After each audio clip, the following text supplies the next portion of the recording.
Bien-aimés dans les Seigneurs, nous vous saluons. Nous vous saluons dans le précieux nom de Jésus. Nous bénissons ce Dieu de gloire qui nous a encore une fois donné l'opportunité de partager avec vous la parole de Dieu. Mon bien-aimé Firmé Mapera, je te salue également. Nous allons continuer notre marche de sanctification. Comme vous savez, notre thème principal, c'est Judas le beau-père, qui prend la femme de son fils, donc Tamar, avec qui ils vont faire des enfants. Donc c'est ce thème principal autour duquel nous allons donc naviguer, pour que nous puissions bien nous faire saisir. Mon homonyme Peter Ndaï, je te salue également. Donc, et nous croyons que l'Éternel Dieu vous gardera et qui vous protégera. Et il fera en sorte que le temps que nous partagerons soit une bénédiction pour tout un chacun. J'avais prévu parler de Judas et Tamar pendant 6 ou 7 épisodes, mais je crois que je pourrais aller au-delà. Mais tout dépendra également de la manière dont le Saint-Esprit va devoir nous conduire et nous diriger. J'ai saisi cette occasion pour saluer d'abord tous les bien-aimés frères et sœurs de l'Église de Dieu de Gatineau, Ottawa. Vous avez ici mes salutations le plus fraternelles. Je salue également le bien-aimé frères et sœurs de l'Assemblée de Montréal. Que l'Éternel vous garde. J'ai saisi l'occasion également pour saluer tous les bien-aimés frères et sœurs qui sont à Paris, qui sont à Bruxelles, donc en Belgique, qui sont en Allemagne, en Italie, en Espagne, vous qui êtes en Amérique du Sud, aux États-Unis, en Afrique, en Océanie. Je n'ai pas oublié mes frères qui sont en Corée du Sud, qui ne cessent de nous écrire. Je salue également tous les bien-aimés saints qui sont en Côte d'Ivoire, à Libreville, à Brazzaville et au Sénégal. Je voudrais vous rassurer que nous sommes en bonne santé, que l'Éternel nous garde jalousement et que nous sommes en bon terme avec tous les bien-aimés frères et sœurs qui aiment l'Évangile et qui sont là pour servir le Seigneur. Je ne pourrais pas continuer sans également saluer mon bien-aimé, le docteur Roger Bouleli, l'homme à 7 vitesses, qui parle bien, que l'Éternel te bénisse également. Parce qu'au travers de tes enseignements également, beaucoup de gens sont instruits. Que la gloire soit rendue à Dieu pour cela. Nous allons donc immédiatement commencer notre intervention. Le livre de Genèse chapitre 38. Genèse chapitre 38. Je vais lire le premier, le deuxième, le troisième, et je lirai jusqu'au 7e verset. Mon bien-aimé sœur Bobette, que Dieu te bénisse également. L'Écriture dit, je suis dans Genèse chapitre 38, du 1er jusqu'au 7e verset. Nous lisons. En ce temps-là, Judas s'éloigna de ses frères et se retira vers un homme d'Adullam, nommé Hira. Là, Judas vit la fille d'un Cananéen, nommé Choua. Il la prit pour femme et alla vers elle. Elle devint enceinte, enfanta un fils qu'elle appela Er. Elle devint encore enceinte et enfanta un fils qu'elle appela Onan. Elle enfanta de nouveau un fils qu'elle appela Shelah. Judas était à Zip quand elle enfanta. Verset 7, verset 6 et verset 7. Parce que c'est là-bas que nous allons nous asseoir longtemps aujourd'hui. Judas prit Er, son premier-né. Judas prit pour Er, son premier-né, une femme nommée Tamar. Premier-né de Juda, était méchant aux yeux de l'Éternel, et l'Éternel le fit mourir. Voici notre texte de base que nous allons devoir exploiter cet après-midi pour ceux qui nous suivent à partir du Canada, ce soir pour les gens qui nous suivent d'outre-mer. Il nul n'est besoin pour moi de revenir sur des choses que nous nous sommes déjà dit. Donc ici nous continuons tout simplement la marche. L'Écriture dit que lorsque Juda alla vers cette femme cananéenne, Juda va donc donner naissance aux 3 enfants. Est-ce que vous me suivez? Il va donc donner naissance aux 3 enfants. J'ai expliqué que cette femme cananéenne était l'image d'Abraham. Et d'Abraham, j'ai dû faire ressortir l'Église, donc les temps des nations. J'ai également dû faire ressortir Israël. Est-ce que vous comprenez? Maintenant, j'ai expliqué la fois passée que les 3 enfants de Juda avec cette femme représentaient l'œuvre de la croix, représentaient la mort et la résurrection de Jésus. Parce que l'Écriture dit, si Jésus n'était pas mort et ressuscité, notre prédication serait vaine. Je te salue mon bien-aimé Antonio, le docteur de la parole. Je sais que tu es à Liège, mais je t'envoie mes salutations. Mais aujourd'hui, je vous ai toujours dit que quand vous prenez l'Écriture, il faut considérer que l'Écriture peut représenter plusieurs facettes. L'Écriture peut dégager plusieurs ombres. C'est pourquoi l'apôtre Paul dit, l'ombre n'est pas la représentation exacte des choses. Donc dans l'ombre, nous ne voyons pas l'exactitude des choses. Donc l'exactitude de la chose, j'aime ça, ne se trouve pas chez les apôtres. L'exactitude de la chose se trouve en Christ. C'est ce que dit l'Écriture. Nous allons lire cela avec votre permission. Si vous permettez, je vais lire très vite une écriture pour attester de ce que je dis. Il est écrit, Hébreux chapitre 10, le verset 1er. La Bible dit, en effet, la loi qui possède une ombre des biens à venir et non l'exacte représentation des choses. Voyez-vous, ne peut jamais par le même sacrifice qu'on offre perpétuellement chaque année amener les assistants à la perfection. J'ai évoqué cette écriture pour dire que Paul nous dit que la loi est une ombre de choses à venir. Que la loi n'est pas la représentation exacte des choses. Je vous ai toujours dit que la loi, ce n'est pas seulement Moïse. Donc, toute l'ombre, c'est-à-dire depuis Adam jusqu'à la croix, toute cette partie constitue la loi. Est-ce que vous me comprenez? C'est pourquoi l'Écriture dit que la loi est venue avec Moïse.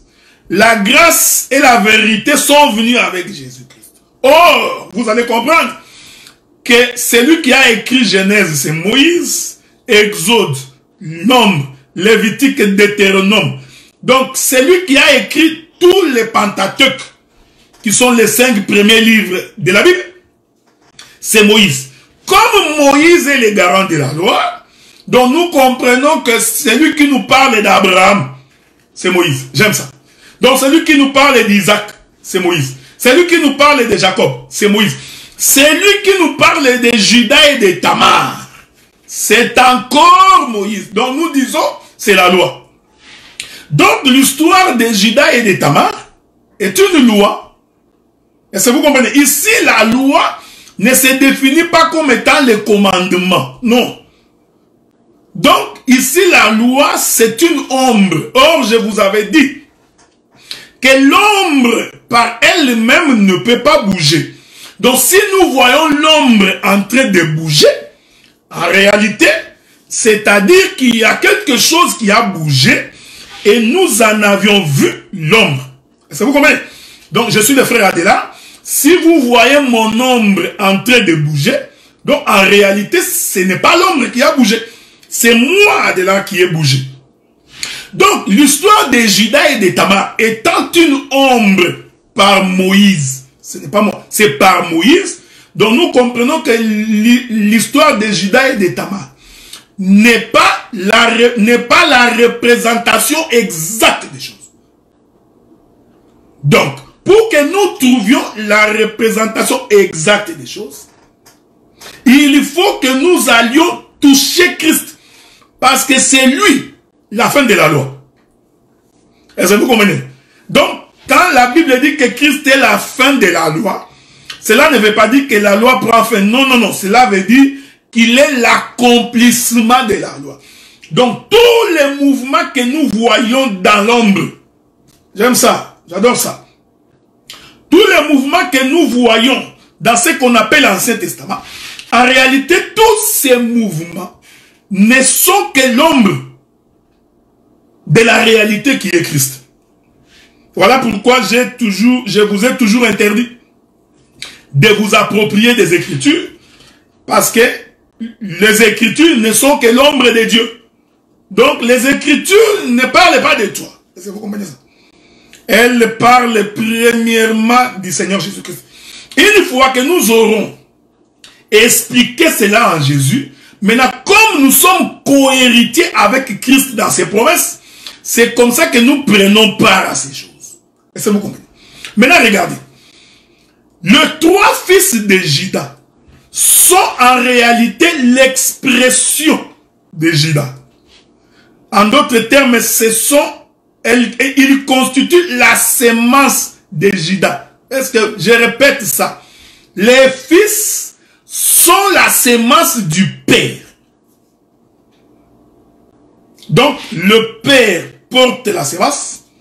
Quand nous voyons un enfant naître, donc, en d'autres termes, nous voyons ce qui était dans le Père se manifester.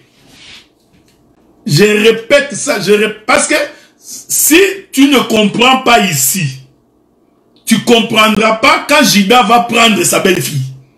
C'est pourquoi j'insiste ici pour que tu comprennes. Les fils sont la manifestation du Père. Donc quand nous voyons tes enfants, en réalité, nous comprenons que ce qui était en toi sont manifestés. Est-ce que vous comprenez? C'est pourquoi l'Écriture dit que lorsque Abraham donna la dîme, Lévi qui était encore dans les entrailles d'Abraham donna la dîme avec Abraham. Or, Lévi n'est pas fils d'Abraham. Lévi est fils de Jacob. Donc, il est le fils du petit-fils d'Abraham. Mais, quand Abraham donne la dîme, Dieu, il a vu Lévi dans le corps d'Abraham. Donc, quand nous allons voir Lévi manifester, nous comprenons que ce qui était dans le Père s'est manifesté. Je répète ces choses pour que vous compreniez bien. Les fils sont les fruits de la manifestation des entrailles du Père. Laissez-moi ajouter quelques écritures. C'est très important parce que sinon, tu vivras, tu auras des difficultés énormes lorsque nous allons avancer dans le profondeur des eaux. C'est très important. Je prends quelques écritures pour te faire comprendre les entrailles. C'est-à-dire, parce que les entrailles, c'est l'intérieur de l'homme. Voyez-vous ce qui est caché. En d'autres termes, je répète ça. Le Fils, avant qu'il ne se manifeste, le Fils est caché. Vous voyez? Donc, le Fils est voilé. Il est voilé dans le corps du Père. Pourquoi? Parce que les Fils sont dans le Père. Donc, tout le temps que le Père est en train de marcher, En réalité, le Fils est caché à l'intérieur. Vous voyez? Or, quand le Fils est caché à l'intérieur, c'est-à-dire qu'il n'est pas encore révélé. Je prends quelques écritures. Je vous prends d'abord mon bien-aimé Roland, comme un aigle m'a déjà devancé. Luc chapitre 1er, le verset 78. Luc chapitre 1er, le verset 78. La Bible dit, grâce aux entrailles de la miséricorde de Dieu. C'est très important. Les entrailles de la miséricorde de Dieu. Cette chose, elle est importante. Parce que déjà, quand on dit la miséricorde de Dieu, il faut déjà ici voir la compassion. Voyez-vous? La Bible dit, grâce aux entrailles de la miséricorde de Dieu, en vertu de laquelle le soleil levant nous a visités d'en haut. Donc, ici, le bien-aimé Luc nous fait comprendre que quand Jésus est venu nous visiter, il a quitté le ciel. C'est le soleil levant. Il quitte le haut, il vient nous visiter. En nous visitant, Luc nous fait comprendre qu'en réalité, ces fils-là, ce sont les entrailles de Dieu. C'est-à-dire, c'est l'intérieur de Dieu. Or, Jésus-Christ, comme étant le Fils de Dieu, nous fait tout simplement comprendre que les fils, ce sont les entrailles du Père. Or, les entrailles, tant qu'ils sont dans le Père, ils sont cachés. Je répète ça.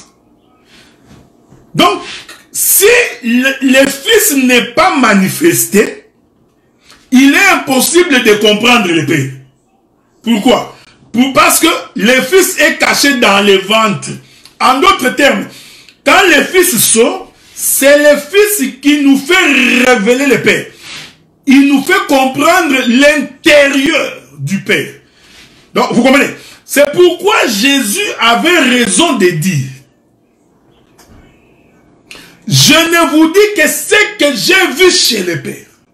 Nul ne peut aller au Père s'il ne passe par moi. Donc, moi, le Fils, je révèle le Père. Est-ce que vous comprenez ce que nous disons, frère? Donc, quand nous disons que Jésus est Dieu, nous voulons dire que Dieu s'est révélé. Donc, si le Fils n'était pas venu, Dieu resterait pour nous un mystère. Voilà, j'aime ça. J'aime ça. Donc, si Jésus n'était pas venu, Dieu serait pour nous un mystère.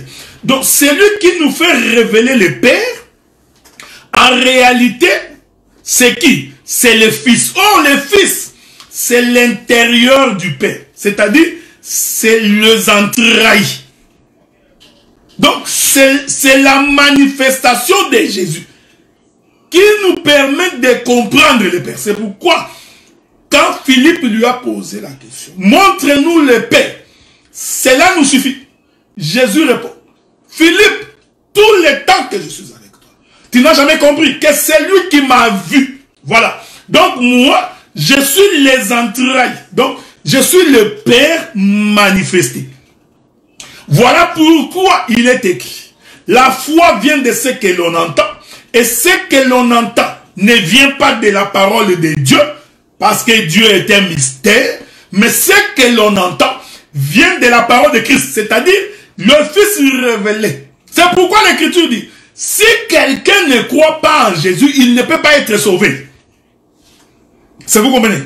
Donc, tu ne peux pas être témoin de Dieu. Non. Parce que Dieu est un mystère. C'est pourquoi Paul, je crois, lisons d'abord Colossiens chapitre 2, verset 9. Colossiens.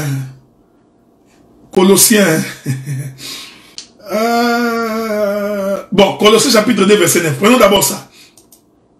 Prenons Colossiens, le livre de Colossiens. Dans son chapitre 2. Colossiens chapitre 2, verset 9. On va lire très vite. La Bible dit ceci. Car en lui habite corporellement toute la plénitude de la divinité. Hein? En Jésus. Nous avons vu Dieu. Dieu dans toute sa plénitude était en Jésus. Donc, c'est Jésus qui vient nous révéler le Père. Ici, maintenant vous allez comprendre que tous les temps de la loi, c'est le Père. Est-ce que vous comprenez? Donc, tous les temps de la loi, donc en commençant par la création, depuis que la création, juste sur la croix, c'est toujours le Père. C'est-à-dire, il se cache. Voyez-vous? Donc, Dieu, il est en train de se cacher. Il cache quoi? Il cache les fils, il cache les entrailles.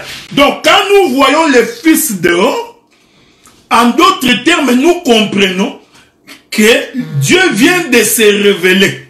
Voilà pourquoi j'ai toujours dit et j'ai toujours insisté que connaître Dieu, c'est ça même la révélation. Or, la révélation, c'est la personne de Jésus. Jésus lui-même, c'est ça la révélation. La révélation n'est pas Apocalypse. Nous allons lire les livres de révélation. Donc, toi, tu crois que Apocalypse, c'est ça la révélation? Non. Ça, ce sont les théologiens qui ont écrit la Bible, qui viennent nous dire que Apocalypse, c'est la révélation. Non, non. La révélation, c'est le Fils. C'est pourquoi quiconque connaît le Fils, il connaît le Père. Est-ce que vous comprenez ça? Il y a une écriture, je voudrais partager ça avec vous. Mon bien-aimé Jean Didier vient nous glisser une écriture dans Romains chapitre 10, verset 17. On va lire ça, c'est quand même bien pour votre information. Romains chapitre 10, verset 17. Je crois que c'est ça, bien-aimé Jean Didier. Romains chapitre 10, le verset 17. Je vais lire ça avec vous. Voilà. Ainsi, la foi vient de ce qu'on entend. Et ce qu'on entend vient de la parole de Christ. Or, Christ, c'est Dieu révélé. Est-ce que vous comprenez? Donc, en d'autres termes, tous les temps de la loi, tous les temps de l'Ancien Testament, c'était, j'aime ça, le Père caché. Maintenant, vous allez comprendre, frère, que lorsque Judas prend cette femme cananéenne, ici, Judas, c'est un Dieu non révélé. C'est un Dieu qui se cache. C'est un Dieu mystère. Maintenant, quand les enfants commencent à être manifestés, j'aime ça. En d'autres termes, le Père commence à se révéler. Voyez-vous, frère? Le Père commence à dire ce qu'il est à l'intérieur. J'insiste là. J'adore ça. Donc,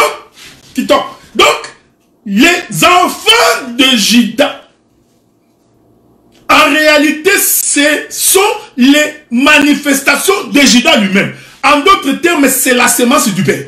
Donc, en voyant les enfants de Judas, nous allons maintenant comprendre l'intérieur de Judas. Vous voyez ça, frère? Donc, ici, les fils sont les entrailles du Père, manifestées. Est-ce que vous comprenez ça? Mon bien-aimé Jean Didier nous donne Jean chapitre 16, verset 28. Lisons ça. Jean chapitre 16, verset 28. Lisons. Jean chapitre 16, verset 28. Il est écrit: je suis sorti du Père. Tu vois ça, frère? J'aime ça. Hein? Je suis sorti. Donc, en d'autres termes, le Père s'est déchiré. Je donnerai beaucoup de... Dans cette marche, je bougerai beaucoup. Hein? Je bougerai beaucoup. Donc, pour que je sorte, c'est-à-dire que le Père m'avait retenu. Donc, il faut que je sorte du Père. Donc, il faut déchirer le corps du Père pour que moi qui étais caché à l'intérieur, quand je sorte, ouais, j'aime ça. Ici, vous allez comprendre que le ciel, c'est aussi le Père. Hein? C'est pourquoi l'Écriture dit, rentrons dans Genèse. J'aime ça. Genèse. Non, d'abord, nous prenons les livres de Matthieu. Souffrez, hein? Je vais expliquer comment j'ai dit que le ciel, c'est le Père. Matthieu chapitre 19, si je ne me trompe pas. Je peux me tromper. Je cherche l'écriture, souffrez. Matthieu chapitre 19, le verset 4. Il est écrit, j'ai lu. Il répondit, n'avez-vous pas lu que le Créateur, au commencement, fit l'homme et la femme. Ça, c'est Jésus qui dit. Au commencement, or le commencement, c'est la création. Hein? Dieu fit l'homme et la femme. Tu vois? Maintenant, rentrons au commencement. Genèse. Chapitre 1er. Rentrons au commencement. Maintenant, Moïse explique le commencement. Jésus dit qu'au commencement, Dieu fit l'homme et la femme. Moïse, lui, nous dit, au commencement, Dieu créa les cieux et la terre. Frère, toutes ces choses sont l'ombre. Dieu il plaçait très bien la prophétie des Écritures. Je continue avec vous. Une écriture que je cherche. Genèse chapitre 2. Avec votre permission. Genèse chapitre 2. Je vais lire les versets 4 et les versets 5. Voici les origines des cieux et de la terre quand ils furent créés. Ah? L'Éternel Dieu fit une terre et des cieux. Aucun arbuste des champs n'était encore sur la terre. Aucune herbe des champs ne germait encore. Car l'Éternel Dieu n'avait pas fait pleuvoir sur la terre. Il n'y avait point d'homme pour cultiver les sols. Est-ce que... Non, tu n'as pas encore vu. Je vais descendre très bien pour que tu saisisses. Au commencement, Dieu créa l'homme et la femme. Moïse nous dit, au commencement, Dieu créa les cieux et la terre. Maintenant, dans la marche de Moïse, Moïse nous dit que la terre n'avait encore rien produit. Pourquoi? Parce que la pluie n'était pas encore tombée. En d'autres termes, parce que le ciel n'était pas encore ouvert. C'est vrai ça? Parce que pour que la pluie tombe et que nous voyons la manifestation de la semence, il faut premièrement que le ciel s'ouvre, que la pluie tombe. Nous disons, cette pluie qui tombe, c'est ça les entrailles du ciel. En d'autres termes, le ciel avait donc renfermé les eaux. Donc le ciel, c'est tout un corps. À l'intérieur de ce corps, s'est trouvée la pluie. La pluie qui est l'eau. Tant que cette pluie est retenue par le ciel, la terre ne peut pas produire de la semence. Aucun arbre des champs ne peut germer. Pourquoi? Parce que le ciel est fermé. Or, le ciel fermé, c'est le Père qui retient le Fils. C'est son amour de Dieu. Laissez-moi, j'ai fait l'exhortation. Je vous ai toujours dit que ces jours ici, je ferai toujours une montée, une exhortation. Laissez-moi exhorter, frère. Or, la terre est une femme. Est-ce que vous comprenez ça?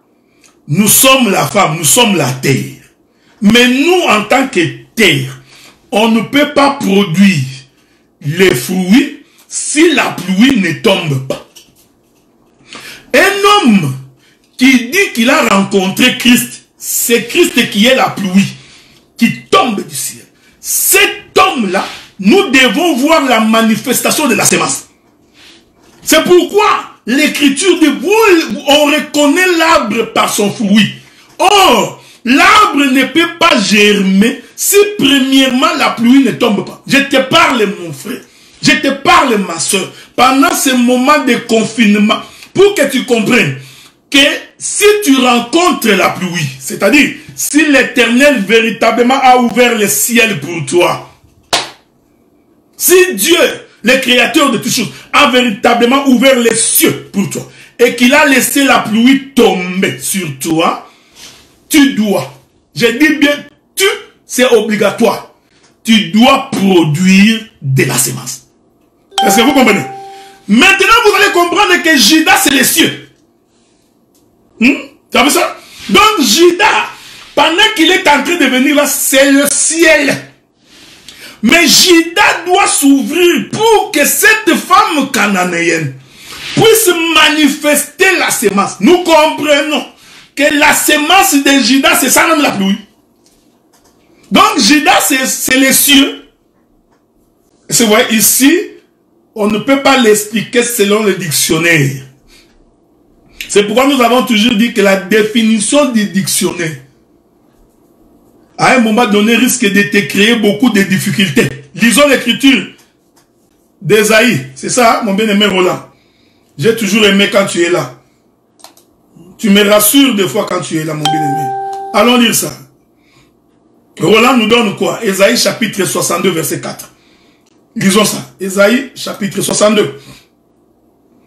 Ésaïe chapitre 62, verset 4.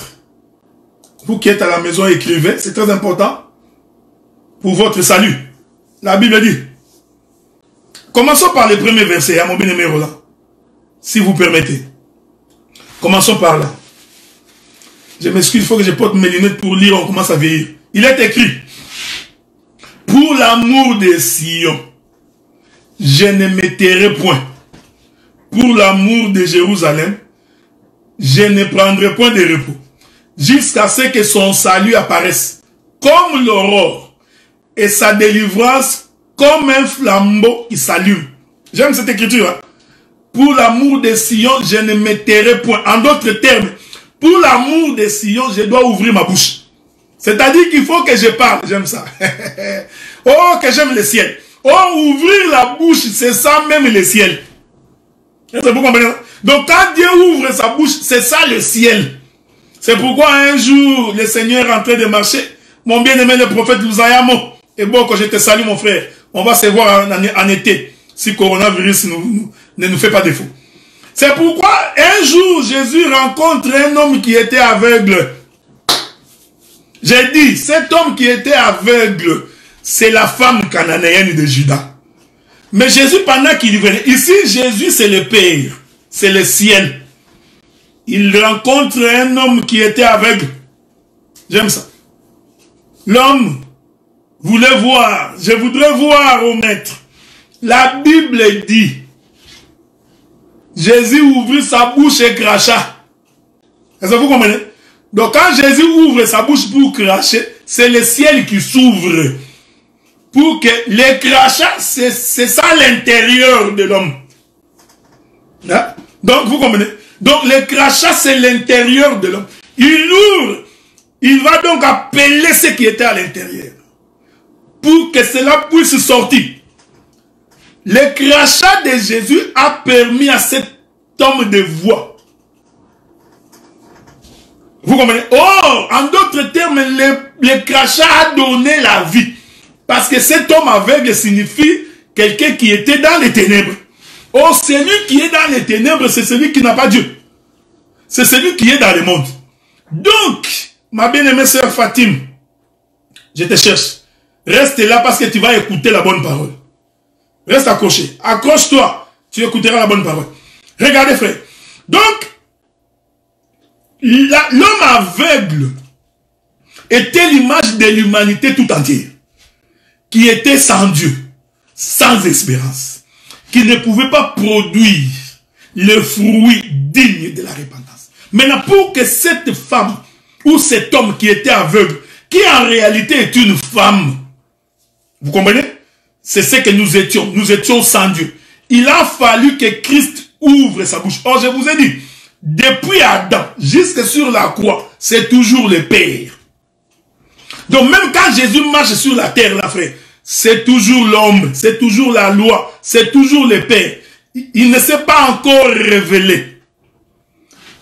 En tant que Père, il va donc ouvrir sa bouche. Il va cracher. Or, le crachat de Jésus, c'est ça la pluie. C'est-à-dire, en d'autres termes, les cieux se sont ouverts. Parce que la pluie ne peut tomber que du ciel vers la terre. Et la salive de Jésus va quitter le ciel, toucher la terre. Est-ce que vous voyez ça? Pour que la terre puisse produire les fruits. C'est pourquoi j'ai toujours dit, la parole de Dieu, ce qui atteste que tu connais le Seigneur, Ce qui atteste que tu connais Dieu, c'est le contact que tu as avec la parole. Et ce contact doit produire en toi un changement de vie. Frère, le ministère, ce n'est pas faire des interprétations, des révélations, mais dans la conduite, il n'y a rien qui prouve que tu es un homme transformé. Là, nous comprenons que tu es un sophiste. Vous connaissez les sophismes, non? À l'époque de la philosophie grecque, il y avait beaucoup de savants, des hommes intelligents, qui pouvaient faire des démonstrations. Mais la conduite de tous les jours n'atteste pas que cet homme a connu le Seigneur. C'est pourquoi vous remarquerez, frère, que tant que les ciels, j'étais dans le Genèse, dans le livre de Genèse, laissez-moi finir les versets que m'a donné mon bien-aimé Roland. Alors les nations verront ton salut et tous les rois de ta gloire, on t'appellera d'un nom nouveau, que la bouche de l'Éternel déterminera. J'aime ça. On t'appellera d'un nom nouveau, que la bouche de l'Éternel déterminera. Toi qui étais un voleur, il faut que quand l'Éternel ouvre sa bouche, que ton nom change. C'est la bouche, c'est la parole qui te donne un nouveau nom. Si on t'a connu coureur de jupons, quand tu rencontres le Seigneur, voyez-vous frère, il faut qu'on voie en toi que tu as cessé d'être coureur de jupons. Quand tu avais les yeux envieux, tout le temps en train d'envier les autres, envier les femmes d'autrui, envier les sœurs.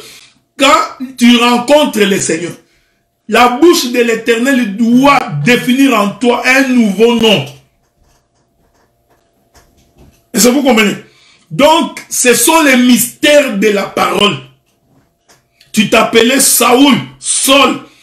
Quand tu rencontres l'Éternel, tu deviens Paul. Est-ce que vous comprenez ce que nous disons? Tu t'appelais Pierre, je ne sais pas moi, c'est face quoi. Quand tu rencontres Jésus, tu changes de nom. C'est-à-dire, c'est la terre qui produit la semence. C'est-à-dire, le ciel est ouvert. J'aime ça. J'adore ça, frère. Donc, le ciel s'ouvrir veut dire que la pluie tombe. C'est-à-dire que le Père ouvre son ventre. Il ouvre ses entrailles pour que le Fils qui était caché soit révélé. Frère, le ciel s'ouvrir, ce n'est pas... Bien, nous allons ouvrir le ciel. Les maisons vont tomber. Les maisons sont sur la terre. Les maçons, les briques, les ciments et autres sont sur la terre, frère. Bien-aimé, ouvrons le ciel, que ta bénédiction descende. Cette bénédiction, ce sont des maisons. Oh, la bénédiction de Dieu, ce sont des voitures. Non, non, je m'excuse beaucoup. Je ne suis pas contre les maisons. Je ne suis pas contre les voitures. Bien-aimé, si vous prêchez, si vous continuez à prêcher comme ça, vous allez créer dans les hommes les goûts, les désirs du monde. Voyez-vous, frère? Vous voyez toutes ces prédications qui portaient sur les choses de ce monde, créent en l'homme d'aimer beaucoup le monde. Tu verras, l'homme va être à la recherche de l'argent. Il peut tuer pour l'argent. Il peut empoisonner quelqu'un pour l'argent. Aujourd'hui, nous avons des pasteurs, des gens qu'on dit pasteurs, qui s'empoisonnent mutuellement. Vous savez pourquoi ils s'empoisonnent? C'est pour l'argent. Comme on est dans une église où il y a beaucoup d'offrandes, beaucoup d'argent, beaucoup de collectes, beaucoup de dîmes. Voyez-vous? Maintenant, comme le cœur de l'homme est tout le temps tourné vers les biens de ce monde, il est capable d'empoisonner son frère. Nous sommes arrivés à un moment où on se pose la question, est-ce que vraiment ces gens-là connaissent Dieu? La jalousie monte dans le cœur de quelqu'un jusqu'au point d'empoisonner son frère. La jalousie monte jusqu'au cœur de quelqu'un. Il fait des manigances pour la chute de son frère. Vous voyez, frère? Tout ça, les gens se battent pour des postes parce qu'ils veulent gérer l'argent. Ça crée les désirs du monde. Voilà pourquoi aujourd'hui, avec coronavirus, ces prédications ont démontré de leurs limites. Avec ces prédications-là, aujourd'hui, vous avez vu par vous-même que ça ne servait à rien de courir après les richesses de ce monde. Donc, la bénédiction de l'Éternel, c'est qu'il faut que la pluie tombe dans ta vie. Est-ce que vous comprenez ça? Il faut que la pluie qui tombe, c'est-à-dire que les ciels s'ouvrent pour que toi tu deviennes un homme transformé. Je vous dis frère, si seulement nous avons des hommes et des femmes qui ont cru à l'évangile, qui sont transformés, nous aurons également moins de problèmes. Je dirais beaucoup de choses aujourd'hui. Vous voyez? Même les conflits que nous avons dans des couples, je vous informe que c'est parce que il y a quelqu'un dans cette maison qui n'est pas un homme transformé. Mais si on est en face d'un couple de chrétiens, je dis ici des vrais chrétiens, c'est-à-dire qui ont compris le ciel, pourquoi il s'est ouvert, je t'informe, même la paix, vous l'aurez aussi facilement à cause juste de la parole. J'ai dit ces choses. Vous savez, frères, les gens ne comprennent pas les bien fondés de ce que nous disons. Pour que tu aies la paix dans ta maison, ça ne dépend pas d'autre chose. Ça dépend de la parole. Si la parole trouve un homme, une terre, qui reçoit véritablement la parole, tu auras dans ta maison un homme calme, transformé, un homme qui craint Dieu. Tu auras dans ta maison une femme calme, transformée, qui craint Dieu. Et vous avez la paix. Vous ne prierez même plus. Dieu, envoie-nous la paix. Vous priez, vous demandez la paix parce que vous êtes dans les troubles. Mais je t'informe que pour que les troubles cessent, ce que j'ai dit, c'est pareil aussi pour les enfants. Quand tu donnes naissance aux enfants, tu élèves tes enfants selon la voie du Seigneur. Tu apprends à tes enfants à craindre Dieu, à ne pas voler, ne pas calomnier, ne pas insulter, ne pas être malhonnête. C'est seulement ça qui va donner la paix dans ta maison. C'est pourquoi tu as beaucoup plus à gagner d'apprendre à tes enfants la voie du Seigneur, les modèles de Dieu. Cela garantit même la paix dans ta maison. Voilà pourquoi, quand tu viens nous voir et tu nous dis, j'ai beaucoup de problèmes dans la maison, mes enfants ne m'écoutent pas, même si nous prions, et que tes enfants ne sont pas attachés à la parole, ça ne servira à rien. Donc, la voie par excellence, c'est d'amener tes enfants à craindre Dieu. Et tu verras la paix, tu verras comment les choses marcheront aussi simplement. Est-ce que vous comprenez ça? Rentrons. Ésaïe chapitre 62, verset 4. On te nommera plus délaissé. On ne nommera plus ta terre désolation, mais on t'appellera mon plaisir éternel, et on l'appellera ta terre épouse, car l'Éternel met son plaisir en toi, et la terre aura un époux. Qui est l'époux de la terre? C'est les cieux. Selon Matthieu chapitre 19, verset 4. Au commencement, Dieu fit l'homme et la femme. Moïse dit, au commencement, Dieu crée les cieux et la terre. Le bien-aimé Esaïe vient me secourir dans cette marche. Il me fait comprendre que la terre aura un époux. Qui est l'époux de la terre? C'est les cieux. Mais les cieux doivent s'ouvrir. J'aime ça. Laissez-moi exhorter. J'aime ça. Donc, si les ciels ne s'ouvrent pas, la terre ne peut pas avoir la paix. La terre sera une terre déserte. La terre sera une terre sèche. Pourquoi? Parce que le ciel ne s'est pas ouvert. Donc, si le ciel s'ouvre, la terre a la paix. J'exhorte. Toi qui es marié, si tu voudrais que ta femme soit en paix, ouvre-toi à ta femme. Ici, voyez frère. Donc, je vous explique beaucoup de choses. J'ai fait à la fois le doctorat et la pastorale. Si tu veux que ta femme soit en paix, qu'elle ne soit pas jalouse, qu'elle ne va ni à gauche ni à droite, ça ne demande pas beaucoup de choses. Ça demande seulement que toi, l'homme qui est le ciel, que tu puisses t'ouvrir. Que tu ne puisses rien cacher à ta femme. C'est tout. C'est fini. Une femme qui a la révélation. Ouais, c'est ça la révélation. C'est ça la... Mon peuple périt parce qu'il lui manque la connaissance. Un peuple qui marche sans révélation, c'est un peuple qui marche sans fin. Ici, la révélation n'est pas d'abord la démonstration des Écritures. Non, non, non. Je te dis que si Dieu s'était caché, si Dieu n'avait pas dévoilé ses entrailles, nous, l'Église, la femme, nous ne serons pas en paix. Si nous sommes en paix aujourd'hui, parce que nous avons la révélation du Père, c'est les fils. Voilà pourquoi même pendant ces moments les plus difficiles, voilà pourquoi même quand le monde est en tumulte, le monde est en ébullition, nous sommes calmes, frères, nous sommes en paix. C'est pourquoi je vous avais dit que le coronavirus, même si je marche sur son chemin, il ne m'atteindra pas. Non, non. Je suis en paix. Pourquoi? Parce que l'Esprit s'est dévoilé. Le Père s'est ouvert. Est-ce que vous comprenez? Donc, je descends maintenant dans l'exhortation. Pour que ta femme soit en paix dans ta maison. Qu'elle arrête de se tourmenter. Elle parle beaucoup. Elle va à gauche, il va ceci. La femme est troublée. En réalité, c'est à cause de toi.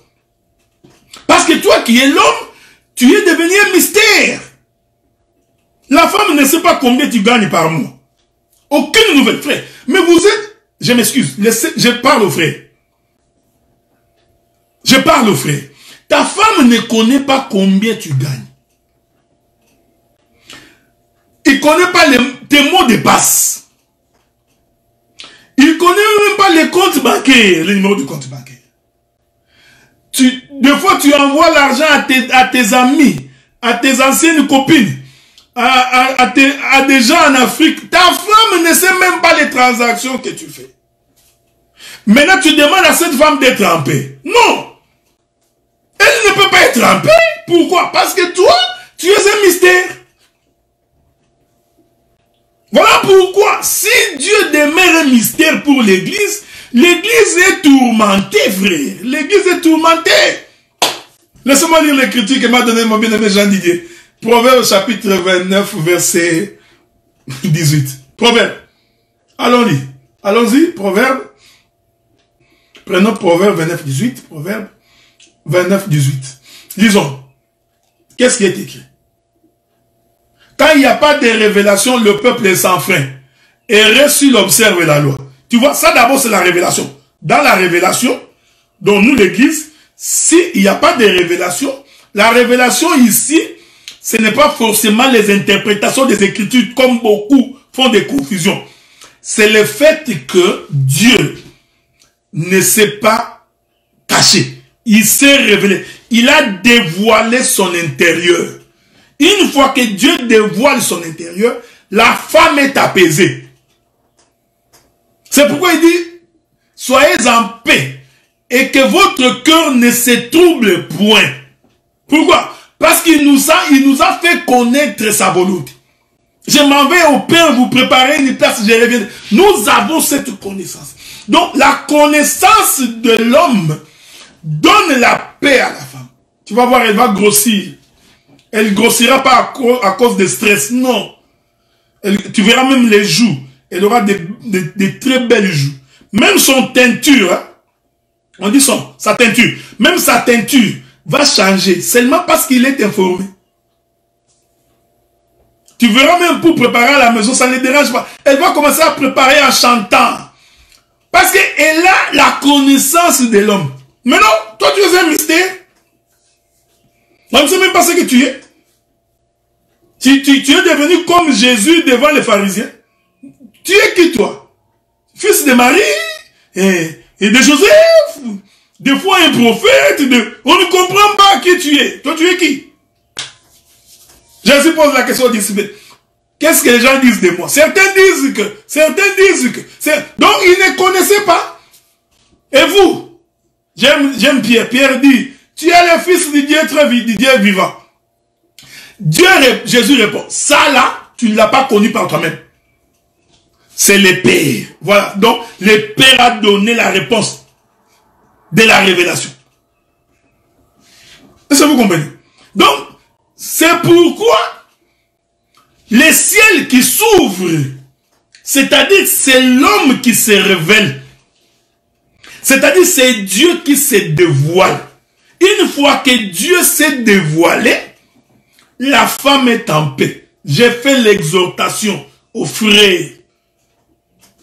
La soumission est facile pour une femme quand l'homme se dévoile. Tu ne lui demanderas pas de se soumettre. Sœur, la Bible dit femme, soyez soumise. Non. La femme se soumet quand elle comprend. Vous voyez ça? La femme ne se soumet pas parce que tu as brandi l'écriture, non? La femme se soumet quand elle sait où on va. C'est ça la Bible. Nous sommes soumis à Christ parce que nous savons où nous allons. Même Pierre a dit, Jésus, arrête un peu. Nous avons quitté nos parents, nos femmes, nos enfants, nos biens, nous te suivons. On va continuer comme ça, on ne sait même pas où on va. C'est quoi cette affaire-là? Jésus donne la révélation, il rassure Pierre. Il dit, sois rassuré, voici. Donc, quand le ciel s'ouvre, c'est-à-dire quand l'homme, c'est pourquoi, les jours où Dieu était devant Abraham, Dieu dit, cacherai-je quelque chose à Abraham? Cacherai-je quelque chose? Donc, quand Dieu révèle, la femme est apaisée. C'est pourquoi l'église est en paix. Donc, quand vous voyez dans l'église, il n'y a pas la paix. Comprenez qu'il y a encore des gens dans cette église qui n'ont pas encore connu Christ. Est-ce que vous comprenez? Ils n'ont pas encore compris. C'est pourquoi il y a beaucoup de troubles dans les églises. Beaucoup de désordre. Parce qu'il y a des gens qui n'ont pas encore connu la révélation. Mais quand quelqu'un comprend pourquoi nous sommes appelés, que nous sommes appelés pour une nouveauté de vie, l'homme dans l'église se tiendra pour la vie éternelle. Il priera pour son salut parce qu'il sait le chemin où il va. Mais cette chose n'est possible que si l'homme se révèle. Or, l'homme qui se révèle ici, vous comprenez que c'est l'éternel Dieu. C'est le ciel qui s'ouvre. Quand le ciel est fermé, la femme est dans le stress. La femme est inquiète. Pourquoi? Parce que le ciel est fermé. C'est pourquoi l'écriture dit, aucun arbuste des champs ne germait encore. Aucune herbe ne poussait. Pourquoi? Parce que le ciel était fermé. Tant que le ciel est fermé, la terre, elle est désertique. Elle est sèche. Donc, quand nous avons des hommes et des femmes qui ne produisent aucun fruit digne de la repentance, nous comprenons que ces gens-là, le ciel reste fermé pour eux. Est-ce que vous comprenez? Donc un homme qui ne se dévoile pas, l'homme est devenu mystère. Mystère pour sa propre femme. Même quand il sort, on ne sait pas où il est. On pose la question, ton mari est où? Je ne sais pas. Mais si un problème t'arrive, elle doit se justifier comme... Voyez comment vous vous compliquez la vie pour lui. Et je vous ai toujours dit, tout ce que l'homme fait en cachette parce qu'il se reproche de quelque chose. Donc, si l'homme ne se révèle pas à son épouse, la femme est inquiète. En d'autres termes, la femme n'a pas la paix. Donc, la paix de la femme provient du fait que l'homme se dévoile. C'est ça l'évangile. Le fait que Christ s'est dévoilé à nous. Voilà pourquoi nous sommes en paix. La raison pour laquelle nous marchons lentement mais sûrement, sachant que nous allons arriver à Canaan. Pourquoi? Parce que l'homme s'est révélé à nous. Est-ce que vous comprenez ce que nous disons? Donc, maintenant vous allez comprendre que les fils de Juda, je suis dans Genèse chapitre 38, les fils de Juda sont la manifestation de Juda lui-même. C'est-à-dire, quand nous voyons nous voyons Juda. Quand nous voyons Onan, nous voyons Juda. Quand nous voyons Sheila, nous voyons Juda. Le 3 parle de Juda. Quand nous voyons Abraham, nous voyons Juda. Quand nous voyons Isaac, nous voyons Juda. quand nous voyons Jacob, nous voyons Judas. Est-ce que vous avez compris? Les dieux d'Abraham, d'Isaac et de Jacob. Donc, c'est la manifestation de Dieu lui-même. Est-ce que vous comprenez ça? J'aime ça. Hein? Donc, quand la femme reçoit la sémence de l'homme, elle manifeste cette sémence. C'est pourquoi, dans cet évangile, nous prêchons, les enfants ressemblent à leur père. J'aime ça. L'enfant doit ressembler à son père. Pourquoi? Parce qu'il est la manifestation du père. La femme ne peut pas ressembler à sa mère. Vous comprenez ça? Oh non, tu vois cet enfant ici, là, oh, comment cet enfant ne ressemble pas à son père?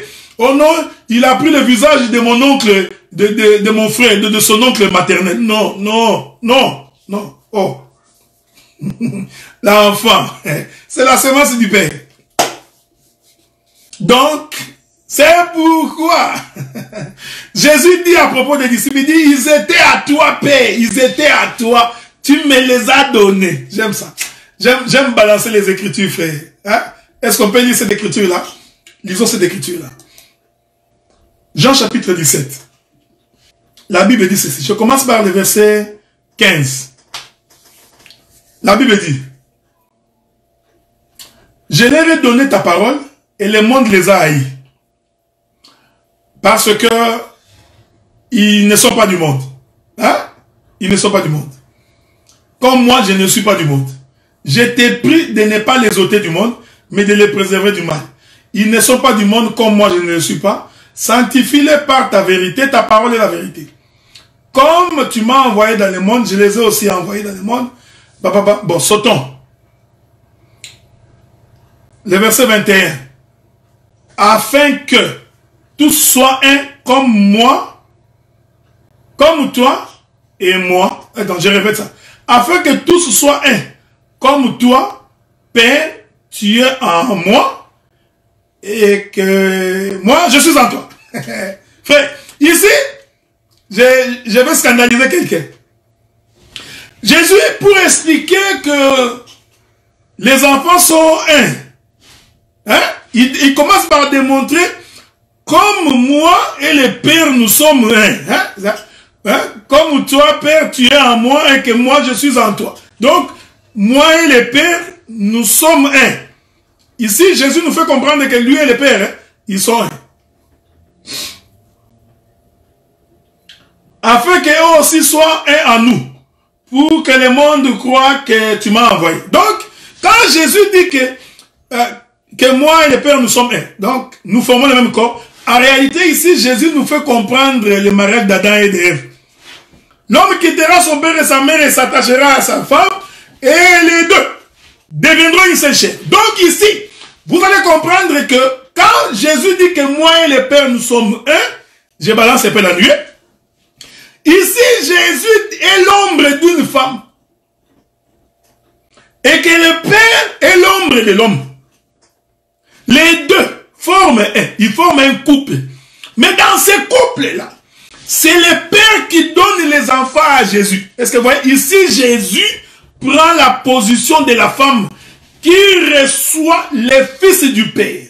Est-ce que vous me comprenez? Ça, c'est un os. Hein? Il faut avoir les dents solides pour broyer ça. Je répète l'écriture. Verset 22. Il est écrit. Je leur ai donné la gloire que tu m'as donnée, afin qu'ils soient un, comme nous sommes un. Est-ce que vous comprenez ça?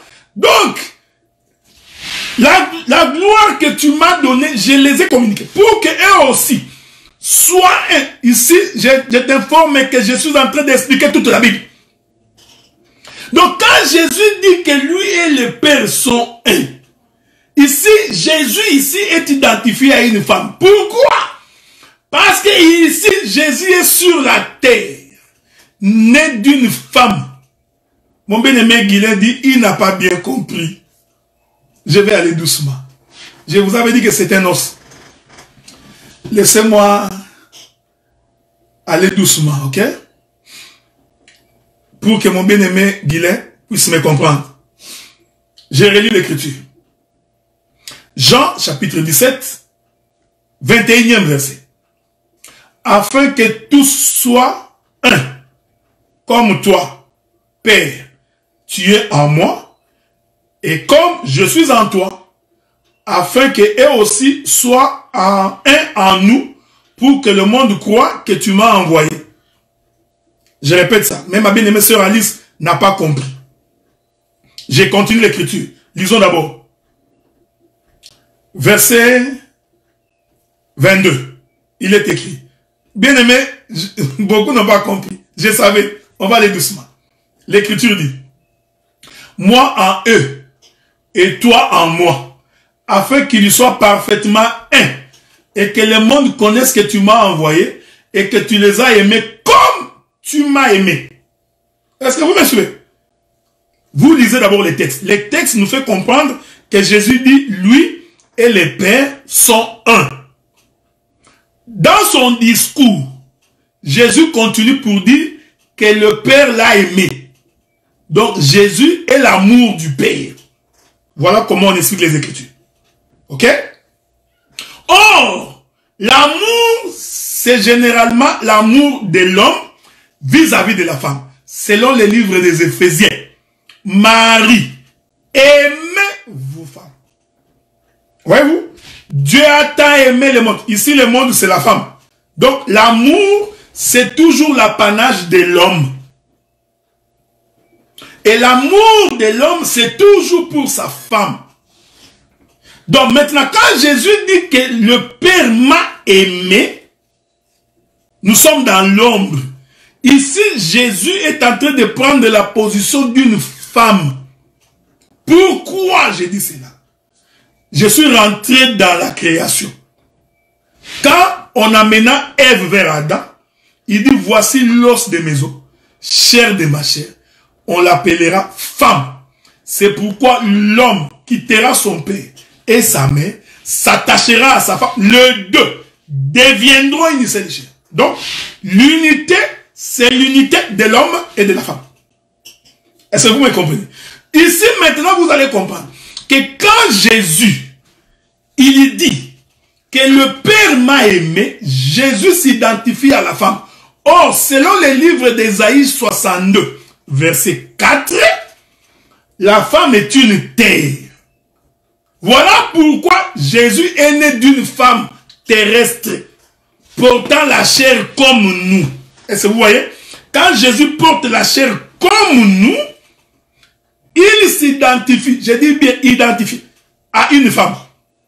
Voilà pourquoi Dieu, s'identifiant à l'homme, a aimé Jésus. Est-ce que vous comprenez? Là, je suis vraiment allé simple. Bien-aimé Roland, Marcus, je prendrai ta question. Donc, maintenant, vous allez remarquer, dans les textes que nous sommes en train de lire, je continue, hein, parce que peut-être vous n'avez pas compris ce que je voulais dire après. La Bible dit, le verset 22, Jean 17, verset 22. Je leur ai donné la gloire que tu m'as donnée, afin qu'ils soient un comme nous sommes. Voyez-vous? Or, les disciples ici sont identifiés aux enfants de Jésus. Il dit, je ne vous laisserai pas orphelins. Quand il dit ça, il s'identifie aux parents. Est-ce que vous voyez ça? Donc, celui qui a marché avec les disciples, celui qui leur a enseigné l'enseignement du Père, c'était Jésus. C'est pourquoi il dit, je leur ai fait connaître ton nom. La gloire que tu m'as donnée, je leur ai fait connaître. Donc ici, Jésus s'identifie à la maman qui enseigne aux enfants la loi du Père.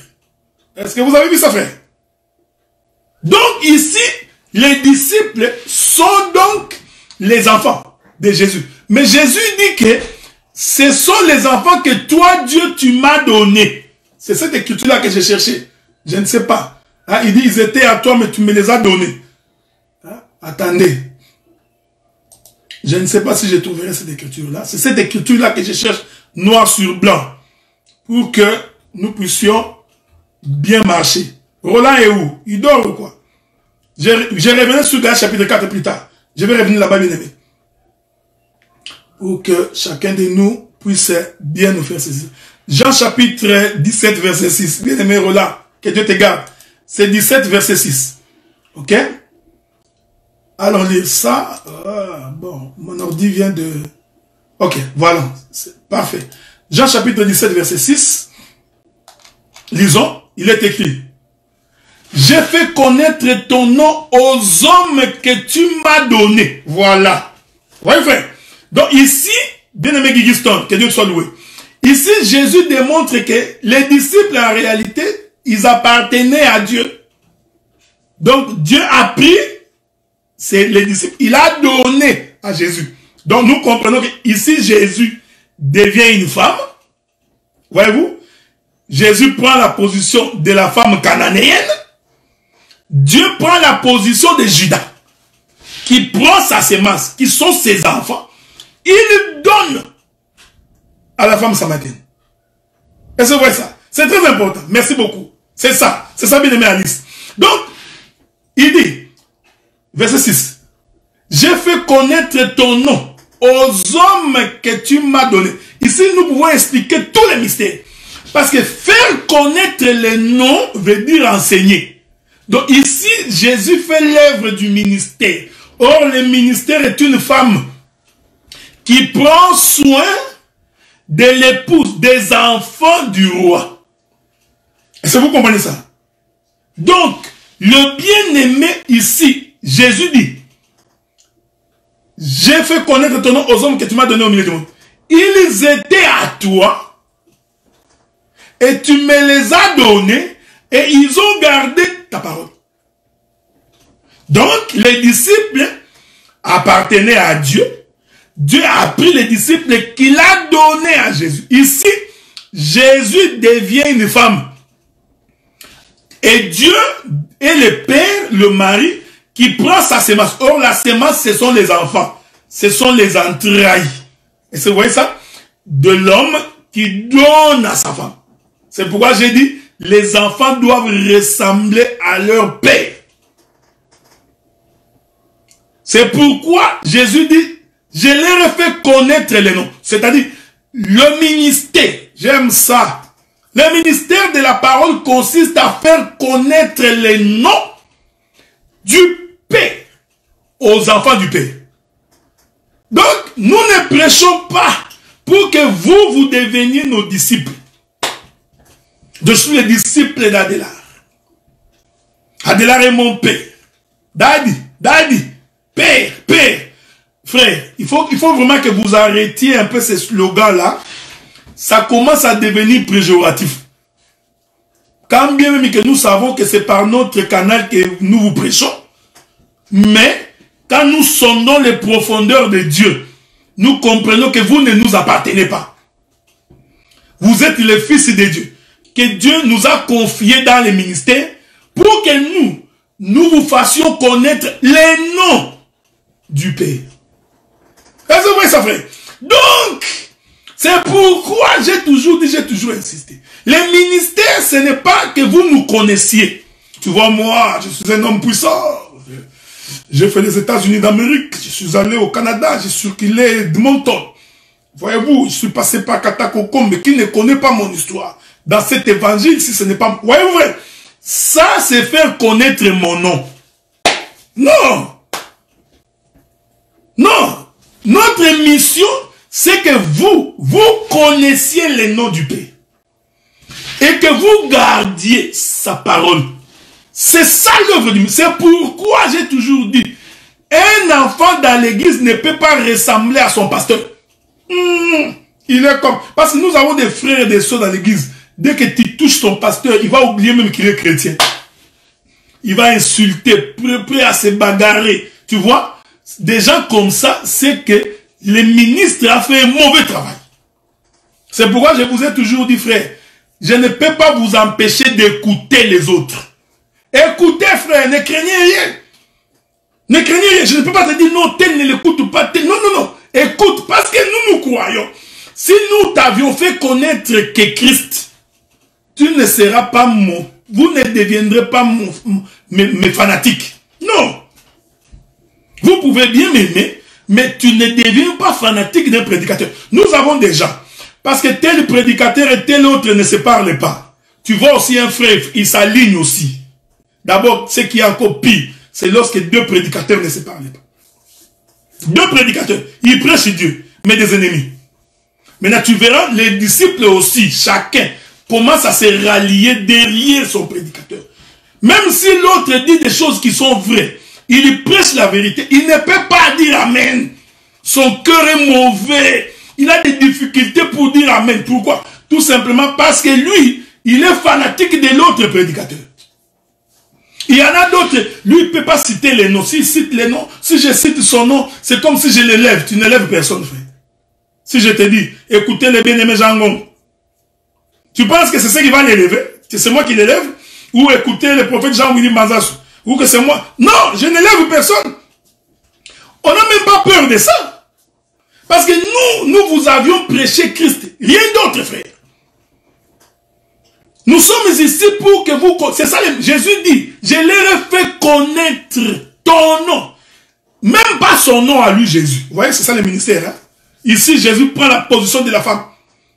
C'est-à-dire que toute la gloire que toi tu m'as donnée, la nourriture, c'est Dieu qui a donné. Les habits, c'est Dieu qui donne. La maison, c'est Dieu. Tout, Dieu. Maintenant, tu prends tout ça, tu donnes aux enfants. Ça ne t'appartient pas. Maintenant, aujourd'hui, l'homme est devenu fanatique. Moi, j'ai mes propres enfants. Il fait sa propre lignée. Voici, ça, c'est notre lignée. Comme toi, Adélard, tu viens de telle lignée. Et que l'autre vient de telle lignée. L'autre de telle lignée. Vous ne pouvez pas. Voyez, frère. Donc, ce sont des choses qui attestent que nous ne connaissons pas Dieu.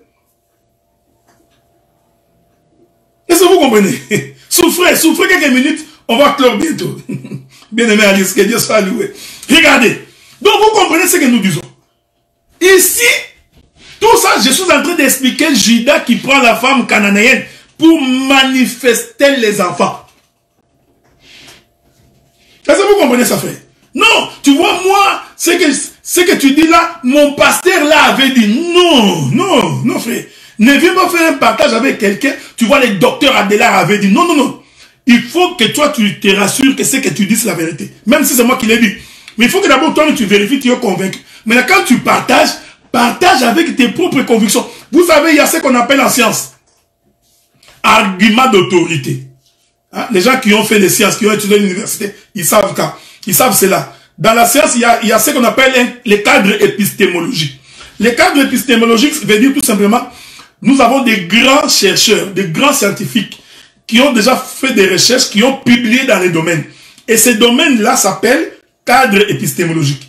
Une fois que vous êtes dans ces domaines, il y a des grands noms, comme des Voltaire, des Rousseau, des Adam Smith, des Pareto. Ce sont des grands noms dans les domaines scientifiques. Maintenant, regardez, frère. Si tu es en train de défendre une thèse, quand tu défends une thèse, en doctorat ou en maîtrise, généralement, tu vas aller puiser les arguments de ces grands chercheurs. Une fois que tu avances cet argument-là, l'autre se tait. Parce qu'il sait que ces auteurs-là sont des références dans les domaines. On appelle ça argument d'autorité. Nous avons des gens comme ça. Quand vous partagez, il va vous dire, bien aimé, mais le docteur Adélard avait dit. Tu vois, lui pense que quand il dit docteur Adélard, comme un docteur Adélard est réputé, pour lui, ça devient un argument d'autorité. Donc tout ce que le docteur Adélard avait dit doit être dit amen, amen. Ça devient un dogme. Non. Non, tu vois, ce que j'ai dit ici, c'est le prophète Jean-Willy qui avait dit. Il croit parce qu'il a dit Jean-Willy, ça devient... Frère, ce n'est pas ça l'argument d'autorité. L'argument d'autorité, c'est la Bible. Ce sont les Écritures. Est-ce que vous comprenez ce que nous disons? C'est très important. Ce sont les Écritures. C'est pourquoi la mission du ministre, ce n'est pas de créer des fanatiques. Non. Nous créons des fanatiques de la parole. Des gens qui soutiennent. Mais aujourd'hui, nous avons des talibans. L'homme est prêt à se sacrifier pour son prédicateur. Il est prêt à mourir. On peut même l'insulter. Il peut se faire fermer les portes. Juste pour son prédicateur, frère. Et puis il développe la haine. vis-à-vis de l'autre prédicateur. Ensuite, il va mettre ses genoux à terre, il lève les mains et il prie le Seigneur. Dieu dit, n'écoute pas une telle prière parce que tes mains sont pleines de sang. Tout ça pourquoi? Laissez-les fermer. Si la pluie est tombée sur quelqu'un, quelqu'un doit recevoir la parole. La parole doit transformer quelqu'un. C'est ça le point capital de la Bible. Nous ne prêchons pas autre chose. Nous ne prêchons pas pour l'argent. Nous ne prêchons pas pour la gloire. Nous ne prêchons pas. Nous prêchons pour que nous ayons des hommes et des femmes transformés. Qui craignent Dieu. Qui sont défenseurs de la vérité. Et la vérité ici, c'est la parole. Non, nous ne sommes pas dans des choses de tel a dit, tu vois, et il est réputé, le docteur Adela a dit. On s'en fout du docteur Adela, ok? On s'en fout. C'est pourquoi Christ dit, j'ai fait connaître ton nom aux hommes que tu m'as donnés. Je vais atterrir dans 3 minutes. Ça fait 1h30 que je parle. Donc vous comprenez maintenant que les enfants de Judas sont en réalité la manifestation de Judas lui-même. Donc chaque fois que nous allons voir un enfant de Judas, nous allons comprendre l'intérieur de Judas. Est-ce que vous me suivez? Parce que c'est ici la clé de la révélation. Donc tous les mouvements des enfants de Judas vont faire. En réalité, c'est Judas, c'est l'intérieur. C'est-à-dire, c'est ce qui était caché dans Judas. Judas va le manifester dans ses enfants. C'est pourquoi je rentre pour atterrir. Je rentre pour atterrir. Genèse chapitre 38. Verset 6. Je vais atterrir là. Genèse 38, verset 6. La Bible dit, Judas prit pour Er, son premier-né, une femme nommée Tamar. J'aime cette Bible. Donc, celui qui a marié la femme pour son enfant, c'était le père. J'aime cet évangile, frère. Dans l'évangile du Seigneur, dans l'évangile de Christ, c'est le papa qui marie la femme pour son fils. Pas n'importe quel fils. C'est le fils premier-né. J'aime ça.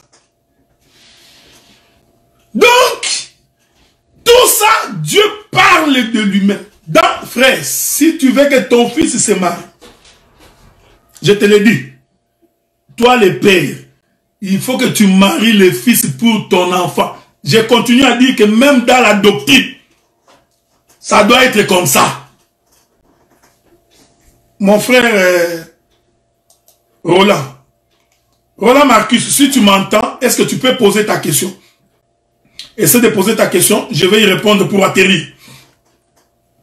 Dans l'évangile, c'est le père. Je sais que tu as des questions. Je vais te démontrer samedi prochain que même physiquement comme ça, le père doit marier la femme pour son fils.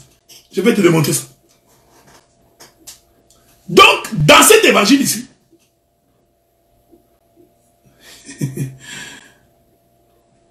voilà, dans cet évangile, j'attends la question du frère Roland. Dans cet évangile, Judas, le père, il marie la femme pour son fils premier-né.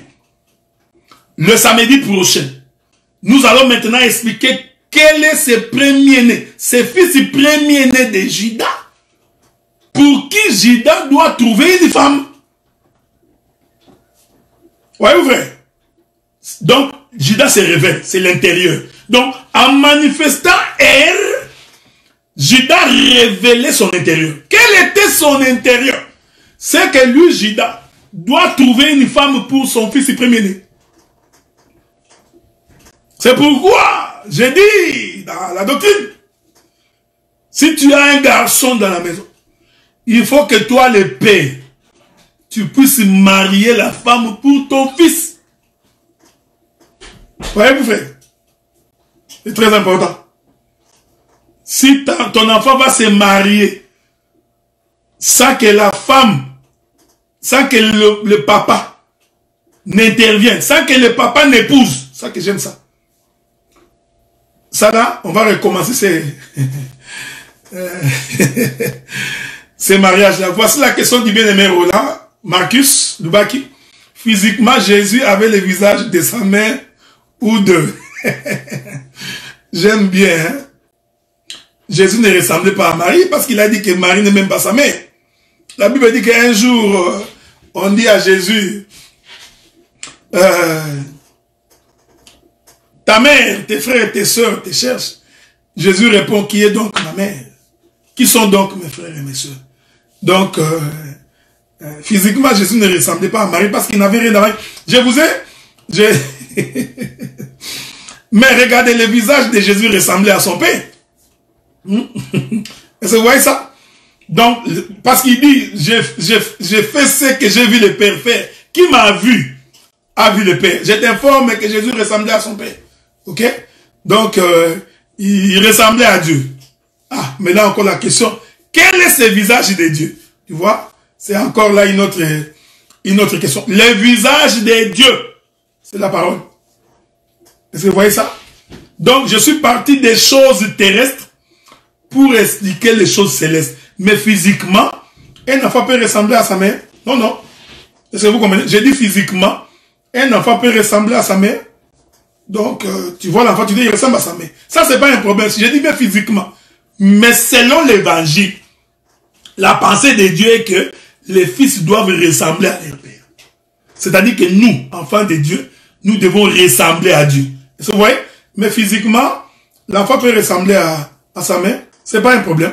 Est-ce que vous voyez ça? Mais nous comprenons que la sémence venant du Père, Dieu voulait seulement nous enseigner que nous devons ressembler à notre Père. Tel qu'il est, tel que nous sommes. C'est vrai? Donc nous ressemblons à Dieu. Et cette ressemblance, c'est ça qu'on appelle la parole. Donc quand nous faisons des choses qui sont conformes à la parole, c'est ainsi que nous ressemblons à Dieu. On a appelé les gens de cette époque-là des chrétiens. Pourquoi? Parce que ce que ces gens faisaient prouvait qu'ils étaient disciples de Christ. Est-ce que vous avez compris ça? Donc, voilà, je crois que j'ai fini pour aujourd'hui. Vous étiez tellement nombreux. Je ne sais pas s'il y a encore une autre question, parce que je vois que sinon, on va atterrir. Hein? On va atterrir.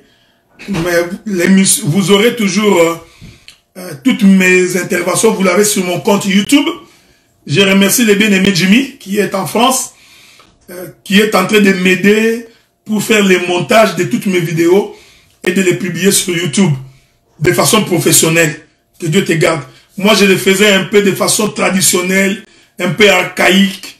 Voyez-vous, j'étais ignorant dans ces domaines. Je ne savais pas comment le faire. Dieu m'a envoyé ces bien-aimés frères-là. Je crois que il m'aide. Vous aurez cette vidéo dans les heures qui suivent sur YouTube. Et je crois que le Seigneur nous fait grâce. Le samedi prochain, nous serons encore là. Je n'ai pas fini parce que il faut que nous entrions dans R pour expliquer également les fils premiers-nés, pourquoi les pères. Tous ces détails, nous entrerons là-dedans pour que le Seigneur vous bénisse. Vous avez été très nombreux.